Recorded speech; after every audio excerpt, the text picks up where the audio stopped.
Minuli petek so v Slomškovem domu v Slovenski Bistrici predstavili monografijo preobrazbe mesta.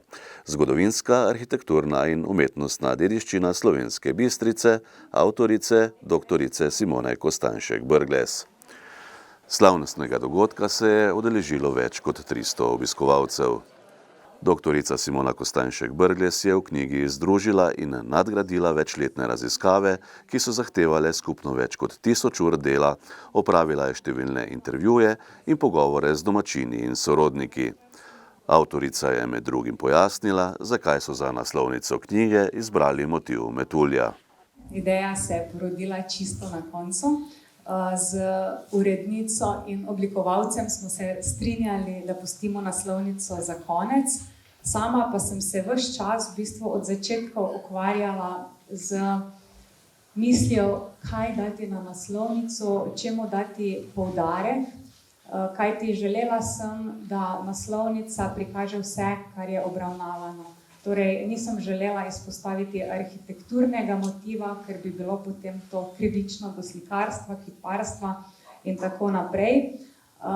Tako da potem, ko sem zaradi enega podatka, ki sem ga iskala, že verjetno 100-tič pregledala te razglednice, sem nekako na novo videla tega metulja.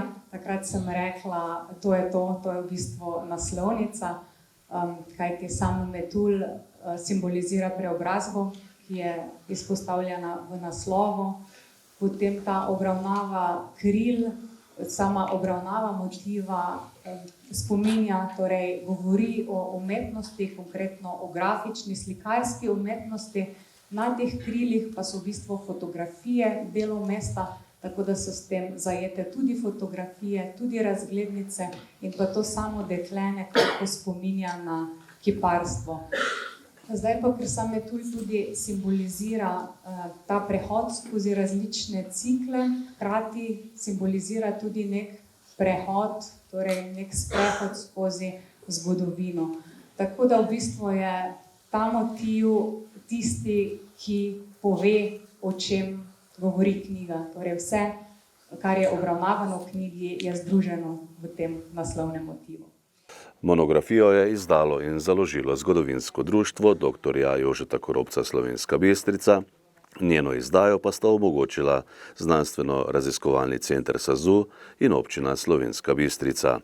Na prireditvi so zbrane nagovorili tudi Primož Rajh, predsednik Zgodovinskega društva dr. Jožeta Korobca, doktorica Jerneja Ferleš, etnologinja in bibliotekarka, dr. Ivan Žagar, župan občine Slovenska Bistrica, izredni profesor dr. Aleš Maver z oddelka za zgodovino Filozofske fakultete Univerze v Mariboru in dr. Robert Peskar, generalni konzervator Zavoda za varstvo kulturne dediščine Slovenije. Dogodek je povezovala Jana Jeglič. V kulturnem programu sta nastopila otroški pevski zbor Osnovne šole pohorskega odreda Slovenska Bistrica in mešani pevski zbor Natanael, ki deluje v okviru župnije svetega Jerneja Slovenska Bistrica in kulturnega društva Slomšek. V knjižnici Josipa Vošnjaka Slovenska Bistrica so v ponedeljek gostili literarni večer z Juretom Godlerjem. Slovenski komik, televizijski voditelj, skladatelj in pisatelj je predstavil svojo novo knjigo z naslovom Dr. Nobody. Gre za napeto in pretresljivo pustolovščino, ki v življenje nekdanjega agenta prinaša neporavnane račune in peklenski načrt. V slovenjebistriški knjižnici se je z avtorjem knjige pogovarjal Gregor Zalokar. Jure Godler je številnemu občinstvu med drugim zaupal nekaj več o svojem načinu ustvarjanja. Jaz sem se zgledoval oziroma se zgledujem pri ustvarjalnosti. Tu govorim strogo o procesu ustvarjanja po Tarantinu. Se pravi, ko pišem, imam v glavi njegov proces, ki je vedno, ki se ne uklanja nobenem zakonu, nobenem pravilu. Recimo uvod v film Inglourious Basterds, kjer zaslišuje ta nemški general, ali kaj je že, polkovnik, ki je zadolžen za to, da najde vse Žide v Franciji, v okupirani, zaslišuje tega Francoza, za katerega ve, da skriva spodaj teh, ne vem koliko, eno židovsko družino. Če bi nekomu prodal kot idejo, ne bi noben rekel ja. temu ne bi noben rekel, ja, bi rekel, kaj, 25 minut se boste pogovarjala, ja, ampak bo napeto.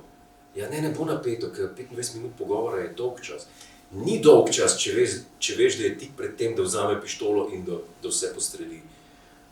Ne, in mislim, da je tudi Hitchcock je rekel o podobnem procesu ustvarjanja, je rekel, da lahko naredi, da se dva poljubljata napeto pol ure. Se ga vprašam, kako je lahko napeto 2 ure? Ja, zaradi tega, ker samo gledalec ve, da je pod poslo bomba. To je princip, po katerem se jaz držim, se pravi, da temu se reče, da grem naprej in da se ne oziram in da gledam na to, da mene zanima. Ker jaz imam občutek, da če jaz zgubim interes, da ne more niti približno biti zanimivo bralcu. In zato so tudi, kako bi rekel, to gosto napisane moje knjige, se pravi, poglavja so tako koncipirana, da se vsakem veliko zgodi in se vsako konča tako, da moraš brati naprej. Oziroma trudim se tako pisati. To je moja taktika. Občinski svet občine Slovenska Bistrica se je v četrtek sešel na svoji drugi redni seji. V ospredju sta bila prva obravnava letošnjega občinskega proračuna ter povišanje cen programov v vrtcih ter povišanje cen komunalnih storitev. Podrobnosti je v sredo na novinarski konferenci predstavil župan občine Slovenska Bistrica dr. Ivan Žagar. Zakaj zadeva seveda sploh te seje, no, pa tudi se bojim dogajanja v prihodnje, ga v veliki meri narekuje, in to povezam tudi s proračunom, ga v bistvu v veliki meri narekujejo razmere, ki so pač prisotne in pri nas in Sloveniji, pa tudi v Evropi, ne, posledica vseh teh dogajanj od neke vrste ekonomske krize, ne, inflacijske, ki je prisotna do še nekaterih drugih stvari, ki so s tem povezane. No in zdaj seveda se ta del, ti učinki se zelo reflektirajo v jutrišnji seji. Ne. Zdaj najprej že v samem proračunu, ne, da če ste kaj pogledali številke, lahko vidimo, ne, da so številke kar nižje v primerjavi z prejšnjimi leti. Po eni strani, zdaj mi smo poskušali proračun vseeno še držati nekako investicijsko za tiste pomembne investicije. Je pa dejstvo, ne, da zdaj Slovenska Bistrica ne more biti v tem prostoru izolirana in da se ne bo tudi ni zgodilo, ne, tako da mi smo seveda tudi podvrženi tem efektom. Zdaj učinki, ki so vezani na proračun, so na eni strani seveda prva stvar je recimo energetska kriza, ne, podražitve energentov se reflektirajo skozi tudi proračun, če hočete, ne. Druga stvar je posledično ali pa sporedno s tem dvigovanje stroškov dela, ne. Posledično obojega, ne, je pa seveda dvigovanje stroškov pravzaprav na vseh segmentih, ne, se to tudi sami verjetno občutite, ne. In tretja stvar, ki je pa mogoče bolj vezana na prihodkovno stvar, je pa seveda ta nekoliko inflacijski del, ne, ki pa tudi vpliva v bistvu na samo dogajanje, kar se proračuna tiče, ne nazadnje tudi na zadolžitve, ne. Zdaj prihodkov proračuna je tam slabih 35 milijonov, ne, od tega je 20 milijonov in pol primerne porabe, ne. Zdaj, kar se primerne porabe tiče in povprečnine, ne, ker je pač to vir prihodka v osnovi, je že res, ne, da je ena najvišjih, kot lahko slišim, oziroma je najvišja v zgodovini neprimerne porabe, res pa je, ne, da so pa svoje stroški, ki bi jih neprimerna poraba pokrivala, še pa toliko višji, ne. In takrat, ko je bila ta primerna poraba tudi dogovorjena z združenji, ki zastopajo občine, nekaterih učinkov, vsaj kar se tiče plačnih učinkov, še ni bilo zajetih, ne. In to nam zdaj dodatno se zažira tudi v proračun in tega pa zapravo primerna poraba v bistvu ne pokriva. Jaz mislim, da tudi ne pokriva v celoti dviga energentov in vsega ostalega, kar je s tem povezano, ne. Zdaj, če se malo spomnite, ne, tudi takrat v pogajanjih izračuni združenj so bili malo drugačni, ne. Primerna poraba je morala biti višja vsaj še za 30 evrov, če se prav spomnim, ne. Ampak še ni bilo zadnjih učinkov dviga, ne, ki so pa že tu prisotni, ne. Zdaj razlika je potem so ostali prihodki, od teh ostalih prihodki imamo mi tam enih slabih 7 milijonov sofinanciran, ne, za pač projekte, ki jih peljemo. Tu so pač ti večji projekti, zdaj dokončanje kanalizacije oziroma tega projekta na Zgornji Poskavi, ne, pol je tu dokončanje plezalnega centra in pa začetek gradnje zdravstvenega doma in pa seveda tudi parkirišča, če samo te večje stvari omenim, potem so še pa številni drugi manjši projekti. Vendar ne, v vsakem primeru ne smo mi morali zelo zreducirati odhodke na nekaterih področjih komunalnih, cestnih in ostalih investicij, da smo lahko proračun pravzaprav zaprli v tem delu. Ne. Zdaj, bomo videli, kaj bo od prvega do drugega branja prinesel pač še čas. Ne. Obeti so tudi, recimo, kar se tiče projektov, ker vi veste, da smo mi, vse kar se večina večjih projektov tiče, vedno imeli neka sofinancirana iz drugih virov, ali so bili nacionalni viri, ali so bili evropski viri. Vse tudi v teh projektih, ki sem jih omenil, je podobno, ne, so v večji meri financirane iz drugih virov. In zato je tudi smiselno, ne, da se jih uvršča in da se stvari naprej peljajo. No, ampak zdaj seveda veliki obeti ali pa napovedi so pač bodoča finančna perspektiva, ne, zdaj obstoječa se tako ali tako že izteka, ne, kar pomeni, da je treba do konca letošnjega leta v bistvu realizirati, kar še je iz tega naslova. Čeprav zdaj, kar zadeva bodoče finančne perspektive, vsaj kar se tiče občin, kot je Slovenska Bistrica, oziroma večine občin, pravzaprav v Sloveniji, ne razen mestnih občin, ki imajo neke posebne bonifikacije, če temu tako rečem, ne ta CTN, famozni, ne, mi ostali tega nimamo in bomo videli, ne, kaj bo možno sploh in na kak način bo možno sploh do evropskih virov oziroma do tovrstnih virov pač jih dosegati. Ne. Zdaj, težavo mi imamo mogoče v tem, ne, da imamo mi številne projekte v bistvu speljane, ne, recimo iz okoljskega, pa predvsem tega komunalnega področja. No, ampak tu bomo pač pustili, mi bomo poskušali vse priložnosti izkoristiti, tako smo vedno tudi počeli, ne, bomo pač dejansko videli. Ne. Tako da, kar se proračuna tiče, ne, bojo razmere, po moje, v letošnjem letu zelo zahtevne, pa verjetno še se bo to kar nadaljevalo v naslednjem letu, ne, jaz upam, no, da se bo to tudi končalo. Ne, ampak sedaj pa v veliki meri moramo biti realni, odvisno nekega dogajanja v širšem prostoru. Ne. Zdaj upajmo, ne, da bo samo letošnje leto problem, ne, mislim, v tem smislu, ne, ampak jaz se bojim, ne, da se vsi skupaj mogoče še premalo zavedamo, ne, tudi kot družba, kot celota, neke realnosti, ki je pred nami. Ne. Mi še vedno imamo čutek, živimo v nekem obdobju, ne, iz preteklega časa, ki pa več ni čisto realno, ker prihaja z nekim faznim zamikom. Ampak gledajte, pustimo se presenetiti, bodimo optimisti, ne, je pa res, da treba vse stvari pač aktivno peljati naprej, ne, in mi pač neki razvojni cikl bomo sigurno nadaljevali, saj smo ga tudi vedno. Tudi takrat, ko smo imeli največje težave, s tem, da zdaj mi v letošnjem letu samo še to ne planiramo tudi nobene dodatne zadolžitve proračuna. Saj nam je pravzaprav fiskalna razmere tudi tako rekoče nemogoče in to se seveda malo pozna na proračunu, saj veste, da mi pač saniramo neko stanje iz preteklega obdobja. Zdaj v naslednjih 2 letih, čeprav vem, bomo tudi dokončno splačali te stavbne pravice za tiste investicije, ne, in se bojo na tak način pa proračun vsaj delno razbremenil. Ne. Ampak zdaj smo pa tu pač, kjer smo. Ne.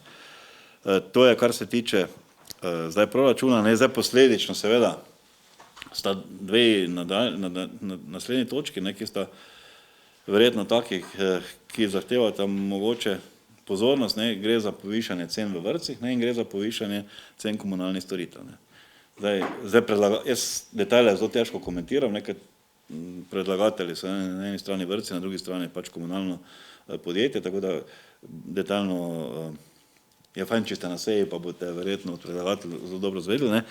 Dejstvo pa je, ne, to pa moramo biti realni, ne. Zdaj prvič vrtci so že tako imeli težave, ne, z vsemi povišanji stroškov, ne, ki so bili v preteklem obdobju. Zdaj je to kulminiralo, ne, zdaj zadnja stvar je še seveda ta dvig plač pomočnicam, vzgojiteljic, ne, jaz razumem seveda, da je prav, ne, da so ljudje pač ustrezno plačani, ne, vendar se treba pač ob tem zavedati, da to neminovno pomeni dvige cen, ne, tu sploh debate ni, ne. No, ampak zdaj, če smo vse pri tem dvigu cen, kar se vrtcev tiče, ne, je treba seveda povedati to, da to praktično v veliki meri, ali pa skoraj največji meri bremeni tako pač ne državni občinski proračun. Ne.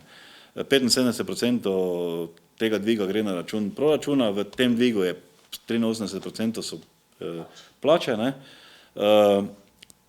Tudi sicer tam, kjer gre za participacijo pač potem staršev, je ta participacija odvisna, ne, kje na tej socialni lestvici so starši, ne, tako da bolj so obremenjeni tisti, ki imajo pač višje prihodke, ne, celo mislim, da imamo jih mi 22, ki ne plačujejo prav nič, ne, in pa čeprav en za drugega pa tretjega otroka tudi ne plačujejo starši nič, ne, tako da tista tako ali tako celoti breme občinskega proračuna, ne. Teda s tem dvigom plač mi pravzaprav dvigujemo pravzaprav porabo v največji meri, kar se proračuna tiče, ne. Zdaj drugo področje je pa pol področje, no in zdaj pri teh plačah mislim, da gre tam za dvige okrog, zdaj odvisno sicer od kategorije, ne, od 11 pa tam do 16-17%, ne, odvisno v katerem razredu si. Zdaj mogoče imamo mi,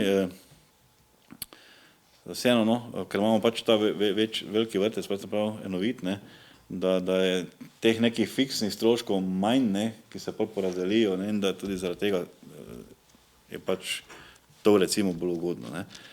Zdaj naslednja stvar je pa seveda področje dvigovanja cen komunalne storitve, ne, zdaj tam je največja težava je dvig energentov, ne, pa tudi plač, ne, in posledica vsega tega tudi vsega ostalega, vseh storitev, ki se navezujejo na to, ne.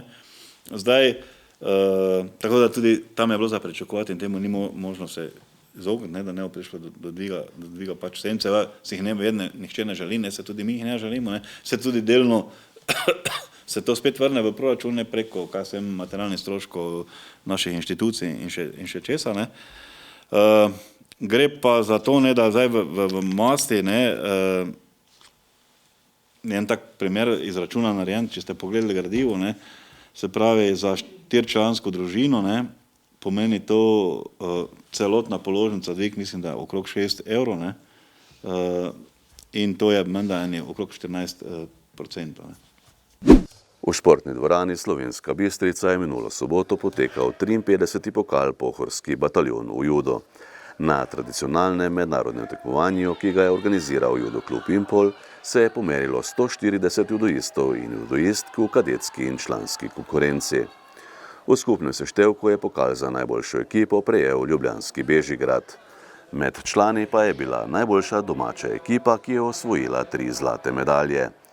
Za Impol so zmagali David Štarkel v kategoriji do 60 kg, Primož Juk v kategoriji do 66 kg in Vito Dragič v kategoriji nad 100 kg.